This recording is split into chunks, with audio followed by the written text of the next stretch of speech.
It's a very cool subject and with emotional. ಆಮೇಲೆ love ಸೀನ್ಸ್ಗಳು ಭಾಳ ಚೆನ್ನಾಗಿದೆ. ಫಸ್ಟ್ ಹಾಫಲ್ಲಿ ಬರೋ ಲವ್ ಸೀನ್ಸ್ಗಳು ನನಗೆ ತುಂಬ ರಿಯಲಿಸ್ಟಿಕ್ ಅನಿಸ್ತು. ಭಾಳ ಏನಂತೀವಿ ರಚಿತಾರಾಮ್ ಅವರು ಹಾಗೂ ಶ್ರೀನಗರ್ ಕಿಟ್ಟಿದು ಆ ಲವ್ ಸೀನ್ಸ್ ಇದೆಯಲ್ಲ ಭಾಳ ಒಂದು ತುಂಬ ವರ್ಷಗಳ ನಂತರ ಒಂದು ವಿಶೇಷತೆ ಮೂಡಿಸುತ್ತೆ ಅಂತ ನಾನು ಅನಿಸುತ್ತೆ. ಹಾಗೆ ಸ್ವಲ್ಪ ಈ ನಾಕ್ಷಿಗೆ ಸ್ವಲ್ಪ ಸ್ಟೈಲಿಶ್ ಮೇಕರ್ ಆ್ಯಕ್ಚುಲಾಗಿ ತುಂಬ ಏನಂತೀವಿ ಆ, ಈ ಲವ್ಲಿ ಮುಳುಗಿದಂಥ ಆಳು.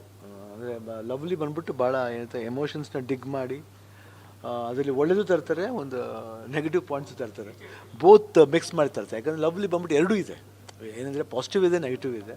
ಬಟ್ ಪಾಸಿಟಿವ್ ಅಂದರೆ ಒಂದು ಪ್ರೀತಿಲಿ ಈ ಸ್ಯಾಕ್ರಿಫೈಸ್ ಅಂತ ಏನು ಹೇಳ್ತೀವಿ, ಒಂದು ಒಂದು ತ್ಯಾಗ ಅಂತ ಏನು ಹೇಳ್ತೀವಿ, ಆ ತ್ಯಾಗಕ್ಕೆ ಒಂದು ಎಲ್ಲೇ ಇರುತ್ತೆ.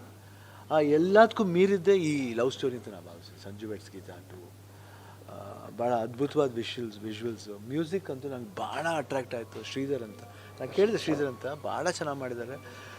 ನಾನು ಆಮೇಲೆ ಕೇಳಿದೆ ಬೆಳ್ಳಿ ಪಿಕ್ಚರ್ ಮಾಡಿದ್ದಾರೆ ಅವರ, ಹೌದು ನನಗೆ ಭಾಳ ಶ್ರೀಧರ್ ಅವರು ತುಂಬ ಚೆನ್ನಾಗಿ ಮಾಡಿದ್ದಾರೆ. I just want to congratulate you. ನಿಜವಾಗ್ಲೂ ಇನ್ನೊಂದು ಫಿಲ್ಮ್ ಮಾಡಬೇಕು ನಾವು ಜೊತೆಲಿ.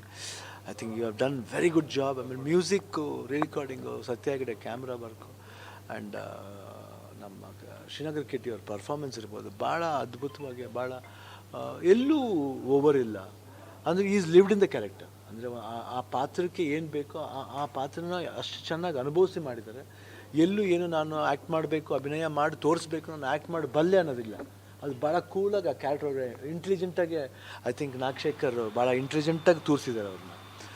ರಚಿತಾರಾಮ್ ಅವರು ಅಷ್ಟೇ ಅದ್ಭುತವಾಗಿ ಮಾಡಿದ್ದಾರೆ. ಆ್ಯಂಡ್ ನನಗೆ ಆತನ ಕ್ಯಾರೆಕ್ಟರ್ ತುಂಬ ಇಷ್ಟ ಆಯ್ತು. ಯಾರು ನಮ್ಮ ಕಾಮಿಡಿ ಮಾಡಿದ್ದಾರೆ ನಾನಿ ಅವರು ತುಂಬ ಚೆನ್ನಾಗಿ ಮಾಡಿದ್ದಾರೆ, ಅದೆಲ್ಲ ಮಾಡಿದ್ದಾರೆ. ಆ್ಯಂಡ್ ಓವರ್ ಆಲ್ ಫಿಲ್ಮ್ ತುಂಬ ಇಂಟ್ರೆಸ್ಟಿಂಗ್ ಆಗಿದೆ. ಆ್ಯಂಡ್ ಎಲ್ಲೂ ಬೋರ್ ಹೊಡಿಯಲ್ಲ, ಸಾಂಗ್ಸ್ಗಳು ತುಂಬ ಚೆನ್ನಾಗಿದೆ. ಆ್ಯಂಡ್ ಭಾಳ ಒಳ್ಳೆ ಒಳ್ಳೆ ಕಥೆ ಹೇಳೋ ರೀತಿ ಇದೆಯಲ್ಲ, ಭಾಳ ಅದ್ಭುತವಾಗಿ ಮಾಡಿದ್ದಾರೆ. ತುಂಬ ನಾಗಶೇಖರ್ ಡೈರೆಕ್ಷನ್ ವೈಸ್ಲಿ ತುಂಬ ಸ್ಟೈಲಿಶಾಗಿ ಮಾಡಿದ್ದಾರೆ. ಏನು ಹೇಳಿದ್ದಾರೆ ಅದನ್ನು ಮಾಡಿದ್ದಾರೆ.